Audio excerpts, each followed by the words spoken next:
तू मेरी शरण में आ गया है, इसलिए मैं तुझे छोड़ देता हूं, लेकिन तू मेरे राज्य में नहीं रहेगा, मेरे राज्य के बाहर चला जा। कली कहने लगा, महाराज मैं आपकी शरण में आया हूं, मुझे भी तो कहीं रहने का स्थान दीजिए। तब महाराज परीक्षित ने उसे 4 जगह रहने का स्थान दे दिया। तुम 4 जगह रह सकते हो। जूत में, जहां जुआ खेली जाती है वहां तुम रह सकते हो।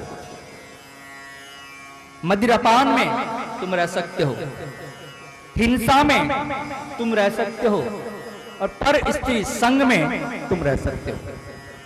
कली कहने लगा, महाराज ये 4 स्थान तो मेरे लिए कम है, क्योंकि मैं अकेला नहीं आया, मेरा पूरा परिवार मेरे साथ में आया, मैं सपरिवार आया हूं, इसलिए कोई एक स्थान और दीजिए। और 4 स्थान जो आपने मुझे दिए हैं ये सब अपवित्र हैं, कोई एक स्थान ऐसा दीजिए जो कि पवित्र होवे। तब राजा परीक्षित ने उसे स्वर्ण में रहने की अनुमति दे दी। तुम स्वर्ण में भी रह सकते हो। स्वर्ण में रहने का मतलब यह नहीं है कि सभी स्वर्ण में कली का वास है, सभी स्वर्ण में कली का वास नहीं होता है। अधर्म आचरण से, अनीति से जो धन प्राप्त होता है वो अपने साथ में कली लेकर के आता है। एक दिन राजा परीक्षित ने वह मुकुट पहना जो उनके दादा ने बक्से में बंद कर दिया था। वो मुकुट जरासंध का था, अधर्म आचरण से प्राप्त सोना था। मुकुट को पहनते ही कली ने उसमें प्रवेश कर लिया। राजा परीक्षित की बुद्धि नष्ट हो गई। राजा परीक्षित शिकार खेलने के लिए वन में गए। रास्ते में भूख प्यास सताने लगे। शमीक ऋषि का आश्रम पड़ा। राजा परीक्षित सोचने लगे शायद आश्रम पर कुछ जलपान मिलेगा। ये सोच के आश्रम पर आए। शमीक ऋषि उस समय आंखें बंद किए समाधि में बैठे हुए थे, उन्हें पता ही नहीं कौन आया और कौन गया। शमीक ऋषि ने राजा परीक्षित का स्वागत नहीं किया। राजा परीक्षित दुर्बुद्धि बस सोचते हैं मैं यहाँ का राजा और इस ऋषि ने उठकर के मेरा स्वागत नहीं किया। दुर्बुद्धि बस ऐसा सोच रहे। अरे राजा हो तो क्या हुआ, संत तुम्हारा स्वागत करेंगे या तुम संतों का स्वागत करोगे। लेकिन दुर्बुद्धिवश राजा परीक्षित ऐसा सोच रहे। राजा परीक्षित ने दुर्बुद्धिवश एक मरा हुआ सर्प उठाया और ऋषि के गले में डाल दिया। तपस्वी का अपमान कर दिया, वहां से चले गए। महल में आए, अपना मुकुट उतारा। मुकुट उतारते ही तुरंत अपनी गलती का एहसास हो गया, आज मैंने क्या अनर्थ कर दिया। उधर शमीक ऋषि के पुत्र संगी ऋषि ने जाना मेरे पिता का अपमान राजा परीक्षित ने किया है। उसी क्षण उन्होंने श्राप दे दिया, आज के 7वें दिन ये तक्षक तुम्हें आकर के डसेगा। एक सेवक ने आकर राजा परीक्षित को श्रृंगी ऋषि का श्राप सुनाया। राजा परीक्षित श्राप सुनकर के बड़े प्रसन्न हो गए। चलो अच्छा हुआ, मुझे मेरे कर्म का फल मिल गया। मैं विषय भोगों में फंस जाता, इस श्राप के कारण मुझे उनसे वैराग्य हो गया। उसी समय राजा परीक्षित ने महल का अन्न जल का त्याग कर दिया और गंगा किनारे आकर के बैठ गए। राजा परीक्षित के विलासी जीवन का अंत आया और राजा से राजर्षि बन गए। अनेक संत महात्मा, अनेक ऋषि मुनि वहां पर एकत्रित हुए।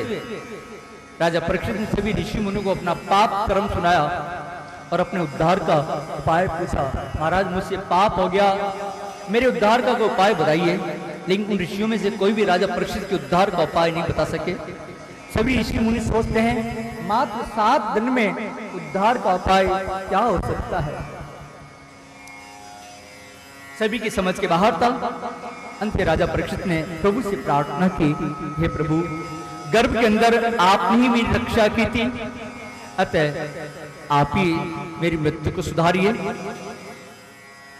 प्रभु की प्रेरणा से सुखदेव जी महाराज वहां पधारे। प्रभु ने सुखदेव जी को प्रेरणा दी, जाओ शिष्य योग्य है वहां जाओ। सुखदेव जी के आते ही प्रकाश छा गया। जन्म सुधारने के लिए स्वयं द्वारकाधीश पधारे थे और संहार का काम शिव जी का है, अतः मृत्यु को सुधारने के लिए शिव जी के अवतार श्री सुखदेव जी महाराज पधारे। बोले श्री सुखदेव जी महाराज की जय। सुखदेव जी के हाथ की चारों तरफ प्रकाश छा गया। सुखदेव जी को सिंहासन पर विराजमान किया गया।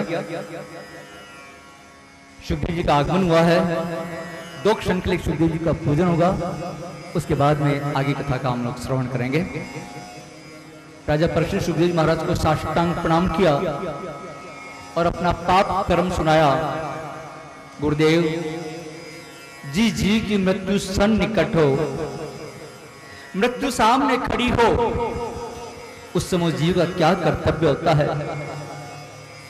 वो किसका स्मरण करे, किसका चिंतन करे, किसका ध्यान करे? कृपा करके मुझे बताइए। श्री सुखदेव महाराज ने सुयोग्य शिष्य जानकर कहा कि राजन घबराओ मत, अभी तो 7 दिन बाकी हैं। जो बीत गया उसे तो याद मत करो, भविष्य की चिंता मत करो, वर्तमान को सुधारो। इस 7 दिन का समय तुम्हारे पास में, इस 7 दिन का समय का तुम सदुपयोग करो। तुम्हें कहां जाना है, किससे मिलना है, उसका निर्णय अभी इसी क्षण कर लो। राजन, मृत्यु के समय अत्यंत दुख होता है, इसलिए अपने जीवन में मृत्यु को हमेशा याद रख करके प्रभु का भजन करते हैं। प्रभु का स्मरण करने पर पाप नहीं होगा, विषयों से वैराग्य जागेगा। राजन, जिसका जीवन सोने में, कमाने में और परिवार का पालन पोषण करने में गया, अंतिम समय में उसको वही याद आता है। कमाना, परिवार का पालन पोषण करना कोई पाप नहीं है, लेकिन ये सब करते समय प्रभु को भूल जाना अपराध है। राजन, मनुष्य की रात तो नींद में और भोग विलास में गुजर जाती है और दिन परिवार का पालन पोषण करने में चला जाता है। इसलिए राजन, जो बीत गया उसके लिए रो मत, भविष्य की चिंता मत करो, वर्तमान को सुधारो। 7 दिन का समय तुम्हारे पास में, इस 7 दिन का समय का तुम सदुपयोग करो। तुम्हें कहां जाना है, किससे मिलना है, उसका निर्णय अभी इसी क्षण कर लो। निश्चय कर लो, मुझे प्रभु से मिलना है, मुझे प्रभु के धाम में जाना है। राजन, मृत्यु को सुधारना है तो प्रतिपल को सुधारो। विचार करो, इस संसार में तुम्हारा कौन है। विचार करके देखो कि मेरा इस संसार में कौन है। ये शरीर भी तुम्हारा नहीं है, जिसको तुम बोलते हो मेरा, इसको भी एक दिन यमराज की आज्ञा होते ही यही त्यागना पड़ेगा। जब शरीर ही तुम्हारा नहीं है तो फिर संसार में कौन है तुम्हारा? क्योंकि सारे संबंध तो इस शरीर से बने हुए हैं और शरीर तुम्हारा है नहीं, फिर कौन है तुम्हारा? राजन, मैंने सभी शास्त्रों का अध्ययन किया है। सभी शास्त्रों का अध्ययन करने के बाद में एक ही सार निकला है, केवल भगवान का ही ध्यान करना है, हरि का ही भजन करना है। हरि का भजन करो, हरि है तुम्हारा। हरि का भजन करो, हरि है तुम्हारा। हरि का भजन करो, हरि है तुम्हारा। हरि के भजन बिना, हरि के भजन बिना नाही गुजार। हरि का भजन करो, हरि है तुम्हारा।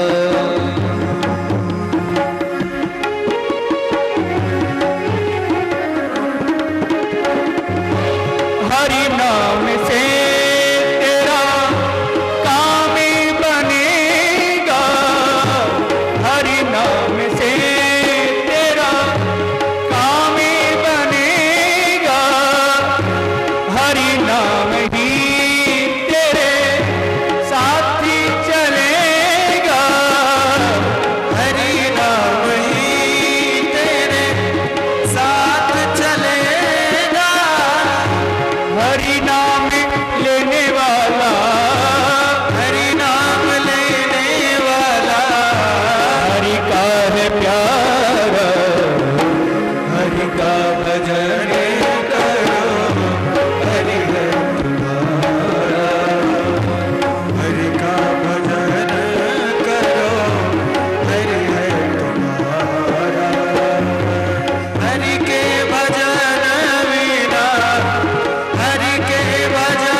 हरि का भजन करो, हरि है तुम्हारा।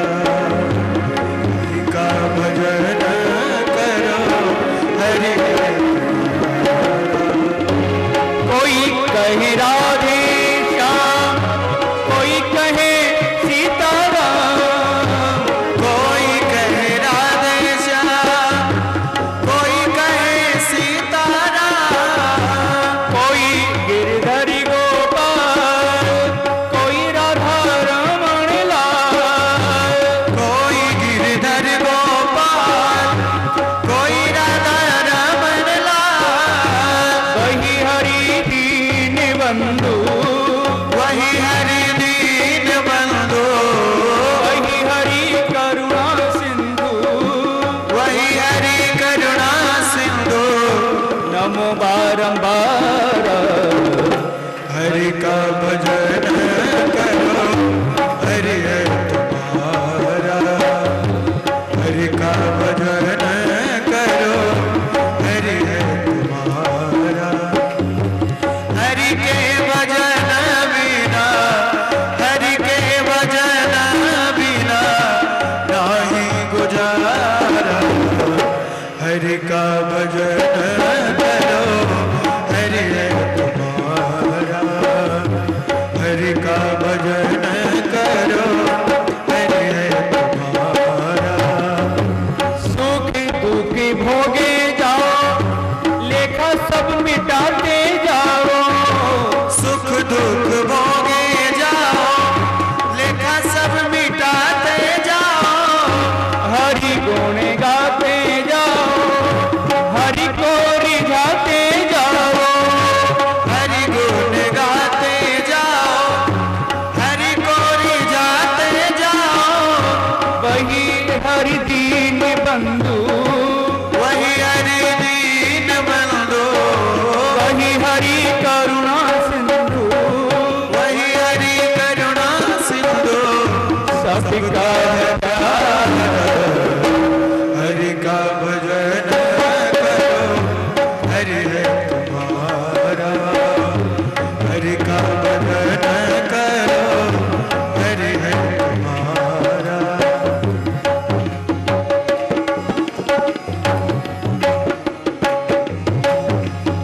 दीनों पर दया करो, बने तो सेवा भी करो। दीनों पर दया करो, बने तो सेवा भी करो। मोह सब दूरी करो, प्रेम हरि से ही करो। मोह सब दूर करो, प्रेम हरि से ही करो। यही भक्ति यही योग, यही भक्ति यही योग, यही भक्ति यही योग, यही भक्ति यही योग, यही ज्ञान सारा। हरि का भजन करो, हरि है तुम्हारा। हरि का भजन करो, हरि है तुम्हारा। हरि के भजन बिना, हरि के भजन बिना नहीं गुजारा। हरि का भजन करो, हरि है तुम्हारा। हरि का भजन करो, हरि है तुम्हारा। हरि है तुम्हारा, हरि है तुम्हारा। राजन, मैंने सभी शास्त्रों का अध्ययन किया है। सभी शास्त्रों का अध्ययन करने के बाद में एक ही सार निकला है, केवल प्रभु का ध्यान करना है। मेरे मन को भी इस श्री कृष्ण की मधुर लीलाएं बलपूर्वक आकर्षित करती है। इसीलिए मैंने भागवत शास्त्र का अध्ययन किया है और आज वो सभी शास्त्रों का सार श्रीमद् भागवत आज मैं तुम्हें सुनाऊंगा। श्री सुखदेव जी महाराज ने शुरू में विराट पुरुष की ध्यान करने की आज्ञा की। विराट पुरुष के ध्यान का मतलब है संपूर्ण जगत को ईश्वर का स्वरूप मानना। ब्राह्मण इस विराट पुरुष के मुख हैं, क्षत्रिय हाथ हैं, वैश्य जंगा है, शूद्र पैर हैं और नदियां, नाड़ियां। राग द्वेष का नाश इस विराट पुरुष के ध्यान से होगा। जब पूरा संसार ही ईश्वरमय है तो किसी से बैर भाव रहेगा ही नहीं। इस प्रकार ध्यान करने पर साधक साध्य में लीन हो जाता है। श्री महाराज कहते हैं कि राजन, मुक्ति प्राप्त करने के लिए भोगों का त्याग आवश्यक है। भोग भक्ति और ज्ञान दोनों में बाधक है। भोग से क्षणिक सुख मिलता है और त्याग से अनंत सुख की प्राप्ति होती है। राजन, आज तक तुमने बहुत बहुत भोगे, अब सभी इंद्रियों को भक्ति रस का पान कराओ। राजन, इंद्र रूपी पुष्प प्रभु के श्री चरणों में अर्पण कर दो। राजन, ये मनुष्य जीवन उसी का सफल समझो जिससे दोबारा मां के गर्भ में जाने का अवसर ही प्राप्त न होवे। अर्थात जो जन्म मृत्यु के चक्कर से सदा सर्वदा के लिए मुक्त हो गया, उसी का मानव जीवन सफल समझो। राजा परीक्षित को जो उपदेश देना था तो सुखदेव महाराज ने इन 3 अध्यायों में दे दिया। आगे तो फिर राजा परीक्षित का मन संसार के विषयों में ना जावे, इसलिए अनेक संत महात्माओं के, ऋषि मुनियों के, भक्तों के चरित्र को सुनाया। राजा परीक्षित ने सुखदेव महाराज से पूछा, गुरुदेव, भगवान अपनी माया से इस सृष्टि की रचना कैसे करते हैं? इस सृष्टि की उत्पत्ति कथा मुझे विस्तार से सुनाई। सुखदेव महाराज राजा परीक्षित को सृष्टि की उत्पत्ति कथा सुना रहे हैं, जो कि ब्रह्मा जी ने नारद जी को सुनाई थी। सुखदेव जी कहते कि राजन, ब्रह्मा जी अपने जन्म स्थान कमल पर बैठकर